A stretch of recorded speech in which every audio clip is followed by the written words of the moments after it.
ढंग से आप नहीं खेले, आपने कोई कानून का उल्लंघन कर दिया, ढंग से आपने अपील नहीं की, किसी को स्लेज कर दिया, तो अगले मैच में आपको बैन लग जाता है।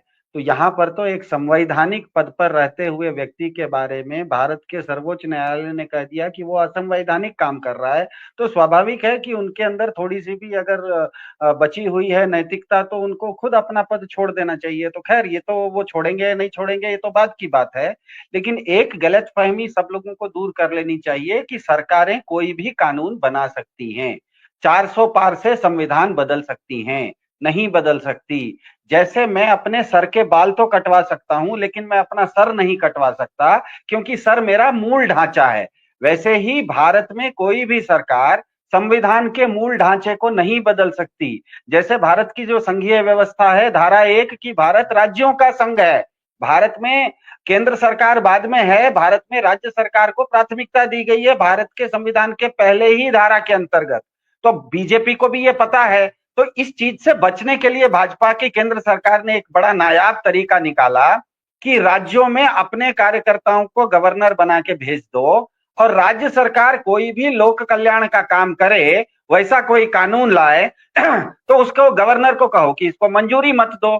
जैसे दिल्ली में भी हम लोगों ने देखा, राशन का डोर स्टेप डिलीवरी का कानून था, अनेक चीज, उसके अलावा बहुत सारे और कानून थे, उनको वहां के राज्यपाल ने रोक दिया। उसी तरह से बंगाल में रोक रहे हैं, पंजाब में रोक रहे हैं, केरल में रोक रहे हैं, तमिलनाडु में रोक रहे हैं।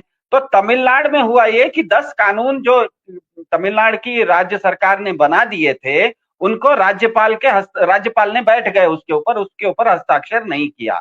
अब ऐसे ऐसे कानून केवल तमिलनाडु के 10 नहीं है, पंजाब के भी 7 हैं, केरल में भी 12 हैं, तेलंगाना के 10 हैं। कुल मिला के करीब करीब 60 ऐसे कानून है राज्य सरकारों के कि लोक कल्याण के, जिसको कि राज्य सरकार ने तो पास कर दिया, उसको तो चुनाव में बहुमत भी मिला था, लेकिन वो कानून वो बनने नहीं दे रहे हैं। तो इसमें एक विसंगति ये आ गई कि एक तरफ तो राज्य सरकार जनता के वोट से जीत के आने के बावजूद, कानून बनाने के बावजूद उस कानून को वो लागू नहीं कर पाती।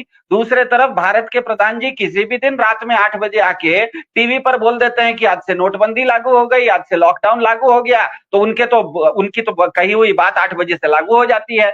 तो ये एक जो बहुत बड़ी विसंगति थी, उसको आज सुप्रीम कोर्ट ने निर्णायक स्तर पे उसको खत्म कर दिया, और ये निर्णय दिया कि यदि गवर्नर 4 महीने से ज्यादा तक किसी भी कारण से किसी बिल पर, किसी कानून पे हस्ताक्षर नहीं करते, तो ये मान लिया जाएगा कि उन्होंने हस्ताक्षर कर दिया है। तो भारत के संविधान की धारा 1 को भारत के न्यायपालिका ने इज्जत रख ली, उसको उन्होंने बचा लिया।